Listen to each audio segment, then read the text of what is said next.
Welcome back, everybody. My name is Grace, or Gibby, whatever you prefer. And today, as you could see by the thumbnail, I'm doing a comparison test on 3 different types of blood weapons in AQ. So, 3 types I'm going to test out are the bloodblade. This is like the classic blood cost weapon. You pay directly for HP to get a damage boost.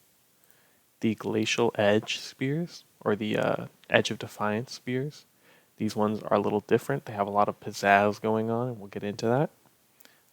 And the E-Series cryojet. This one hits you with ice to give itself extra damage when attacking the monster. Now to start off, I'm going to just show you.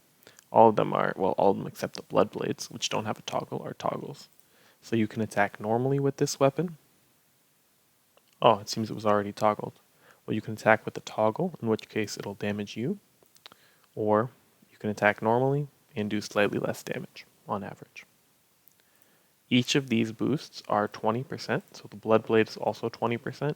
You'll note my HP goes down by a small flat amount. And except for the Glacial Edge of Defiance in the energy version, which gives 30% bonus damage for 4 attacks, and you have to retoggle it after those 4 attacks. So I'll just show you what happens when I do 4 attacks. So click to deal plus 30 damage at the cost of 235 SP and growing dangers. Oh, looks like my shield toggled instead of the spear. There we go. So first I pay some SP.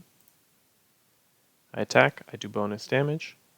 Your defense is weakened and your arms feel like they'll begin to burn. So I have a defense loss, and they warns me that next turn my arms are going to burn. I feel a weakening surge coming. So now I have a burn, and next turn I'm going to be weakened. Its energy is about to burst, so I have elemental vulnerability. I take a little bit more damage from monster attacks. Obviously against combat practice trainer, it doesn't matter. But we're going to be doing some tests. So did you see that fat harm burn? That was the weapon reaching its peak. And now the unstable weapon within the energy, or the unstable energy within the weapon dissipates, and I have to click it to toggle again. And I'll start off by paying SP, and then get my 4 strong attacks. So, right off the top, this weapon is a little higher maintenance, a little more complicated. The E-Series cryojet, pretty simple, but it does damage you after the attack. Unless I just toggle it off the wrong way. Oh, whoops. I keep toggling it wrong, my mistake. But it does damage you after the attack directly with a hit. And the bloodblade, and these come in all elements, so they're more available, but they do cost rare gift boxes. This one just damages your health directly. In case you didn't notice, I'm going to pull up the battle log, and it should say something like Grace Ithrith lost 52 HP, so right here. I can't highlight it, but that's the cost of the bloodblade each turn. So what I'm going to do to test these weapons, and I think it is a fair test, what I'm going to do is I'm going to fight a random boss, and I'm going to attack them for 10 turns with each of the weapons, and I'll do maybe 3 trials of each boss, or of each weapon. So 30 turns overall. The reason I'm breaking into 10 turn chunks is so that I don't die, or I don't run out of SP, or I don't run out of HP, or the ranged ramping doesn't mess with the test. Because over 10 turns, melee and ranged weapons do the same amount of damage. But if you go more than that, ranged ramping does more damage than melee weapons. So the reason my stats for this are strength, dex, and endurance. And that's because strength gives a 5% boost to all weapon attacks. So I want to make sure that it's as standardized as possible, so that I can have an accurate test. Now we're going to be taking on Tub Thumper. I think this is a great boss for testing. He doesn't do huge amounts of damage, but it's better than the combat practice trainer, for example, because the combat practice trainer will never do damage to me. So something like the Spear's Elevuln that is applied on the player won't really have an effect on the fight. Whereas in this case, the boss will do some more damage to me, even if it's a boss like Tub Thumper, who's really tanky and has low damage output. So you might be noticing his resistances. His fire resistance is 90, whereas his ice resistance is 100. So we're just going to divide the fire damage by zero point 0.9 for each of these tests to make it equal to the ice damage, because the ranged weapons are ice damage and the fire damage is obviously fire. The Pyromancer Bloodblade is fire. So I'm going to show some sped up clips of me just attacking the boss in a very simple way. And then at the end of the video, I will have some graph images to show you guys about the significance of what ended up happening in my tests. So I'll just get right into the sped up clips with some music. I think today I'm going to have some old Arctics music again. I've been enjoying listening to that. The quality might be a bit scuffed though, so I'll have to check and see. But I'll get right into it. See you at the end for some analysis on the tests.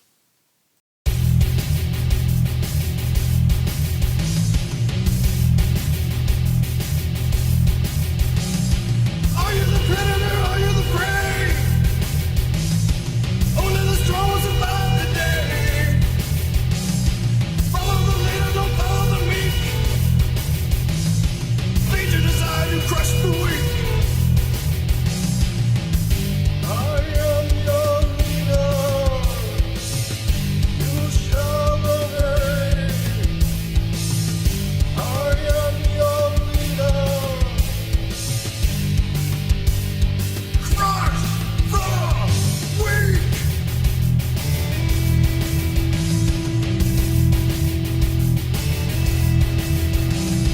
Are you the predator? Are you the prey?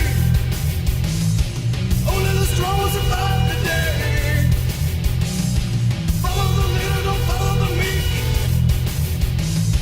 Feed your desire to crush the weak.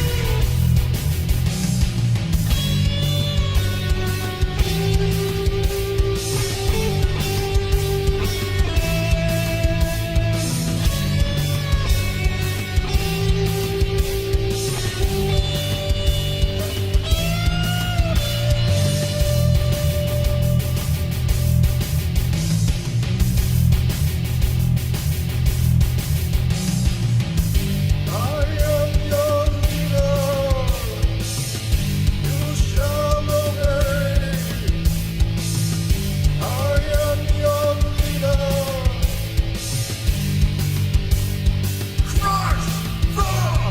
weak.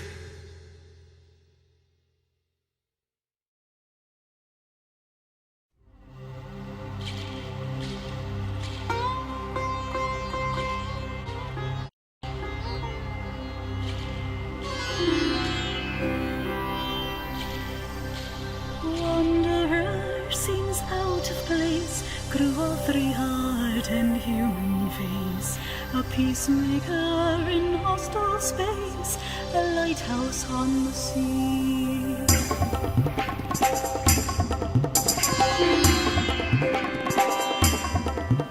She took the battle to the skies to cut the network down to ties. The queen's right hand will surely rise to meet her destiny. Break free and fight together for unity. Don't let the forces of chaos devour you. Let freedom empower you.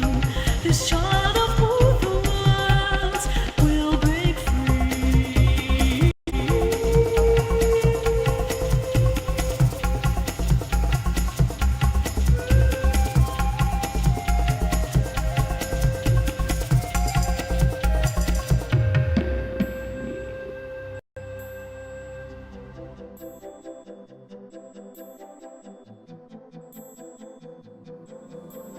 Shine your hope to the stars above. Sound the call for the ones you love. Find the key you've been dreaming of. Every race in harmony. Break free and fight together for unity. Don't let the forces of chaos devour you. Let freedom empower you. This child of both worlds will break free. Okay, so here is the spreadsheet I ended up using. And don't worry about this too much. I just want to show you that I've got all these formulas in there to make sure that my numbers are correct, and I double checked them. So the data I get that I'll show you in these graphs is correct, and it accounts for stuff like armor lean, resistance, and all of that good stuff. So it's accurate data. Now here's the good stuff. I'll just go into it quickly, but as you can see, the E-Series cryojet, you take way more damage than the other two blood weapons. And the Pyromancer Bloodblade looks like it does less damage, but that's mostly because it missed a lot more because Tub Thumper has higher melee defense. So feel free to come back to this point if you want to look, but now we'll get into the analysis.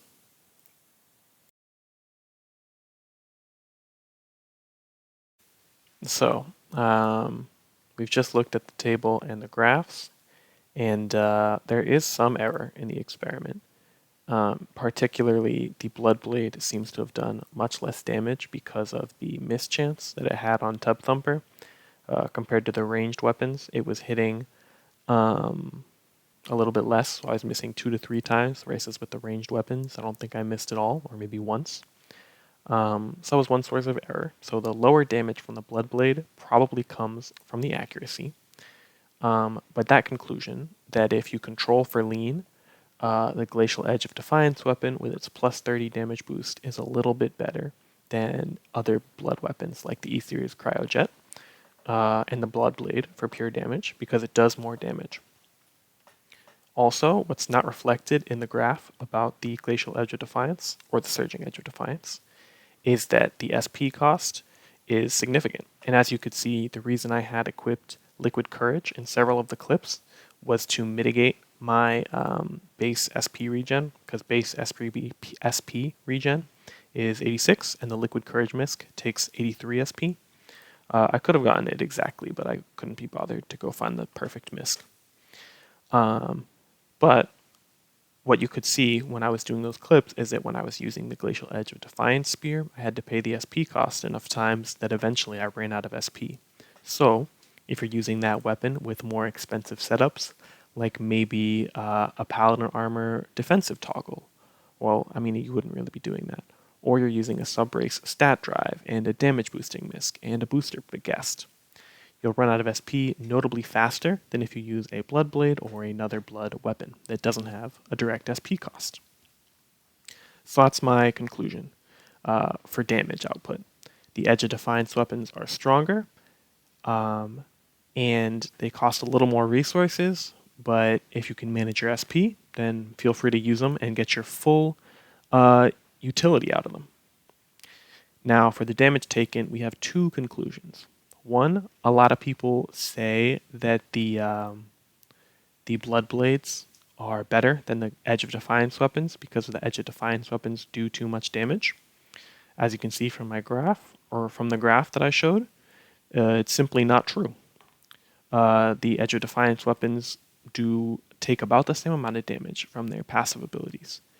And even a little bit less from my 30 turn test. So, higher upkeep cost for the Edge of Defiance weapons. You need to manage your SP, but you will take less than or equal to the same amount of damage, depending on the boss, and you will do a little bit more damage. Now, if you're taking less damage against something like Tub Thumper, whereas if you're fighting something like War-Torn Dragon, the self-Alivuln and the defense loss are going to hit you harder than they did against a tanky boss like Tub Thumper. So keep that in mind if you're ever fighting a very difficult boss or high damage output boss. Your results may differ, and the Bloodblade may end up taking a little bit less damage than the Edge of Defiance weapons. But the real story for the damage taken by Blood Weapon is the E-Series cryojet. Now, I used a different armor, and I used an Earth defensive misc to balance out how much damage I was taking to make it have equal Earth resistance to the other two armors that I used. Excuse me. But even though the Earth resistances were equal, so the damage I was intaking from the boss after dividing by lean, which I did in my true damage taken values, even though the damage intake was equal, from the boss, the damage intake from the weapon was much, much higher. And you can see that because it took almost triple the damage that either of the other two weapons took. And that's because it hits you with what is expected to be your weakest element. Because if you're attacking with an ice weapon, you're expected to be in a fire armor. So getting hit with ice just does a crap ton of damage. So, what are some potential solves for this problem? I think that one, E series is a cool weapon. I think that no one's denying that it's a unique mechanic, a rare ability to like do self damage to boost your damage in this cool way that counts as an attack. But in the way that it is right now, it is just a weaker version of other blood weapons for the same effect because it targets your opposite resistance. Now, I think there's two main ways to solve it. One, if it does a ton of damage to your opposite resistance, should it get a form of Ellie comp because your expected damage intake is much higher. So should the weapon get like plus 50% damage instead? And of course, that's just throwing that number out there. There's no math behind that. But should it get a much higher damage boost because it damages your ice resistance? This would make the weapon a glass cannon weapon instead of just being a bad weapon. But it also might be abusable with things like imbues or elemental scramble. So there's things to consider. Two, they could account for fire being your or ice being your highest resist when you're using this weapon and lower the damage that it does by expecting for that. I think both of these, and keep the damage output the same. I think both of these solutions would work very well. I also think that realistically, I think there's a pretty low chance of the developers working on this weapon because it's up to date, it does what it's supposed to, and it isn't bugged. So they have other priorities. That being said, I think this is a cool mechanic, and I think that if they put it on more weapons and maybe touched up the mechanic, and again, either increased damage output, or decreased damage input, I think it would be a great weapon and very fun to use. So overall, that's my results on testing the 3 different types of blood weapons. There are a couple other ones like the Destiny Axes, which increase monster damage you take, but I don't have tokens enough to buy that, first of all. I'm not a mega whale. And second of all, I think these 3 are the most interesting to compare. And again, I'm just going to summarize the main results. So the bloodblades are great. The Edge of Defiance weapons are great. A little bit more resource intensive, but contrary to popular belief, they do not do more damage to the player than the bloodblades do. And 3, E-Series cryojet and effects that damage you in your worst element should either damage you less because they're damaging your worst element, or get a lot more damage bonus because they're doing so much damage to you, because they do almost triple the damage of other blood options for no tangible benefit. So thank you guys for watching. I hope this was informative. And let me know if you'd like to see other tests or you think there was a significant issue in my testing. Again, there was some accuracy. There was, I think, a 0.5% resist difference between my armor setups. But I did control for armor lean. I controlled for boss damage. I controlled for all of those factors and ranged ramping. So that should be pretty much it. I hope you enjoyed again, and let me know what you think. And I will see you all again in the next one. Spread some peace and love, take good care of yourself, and have a great day. Bye-bye.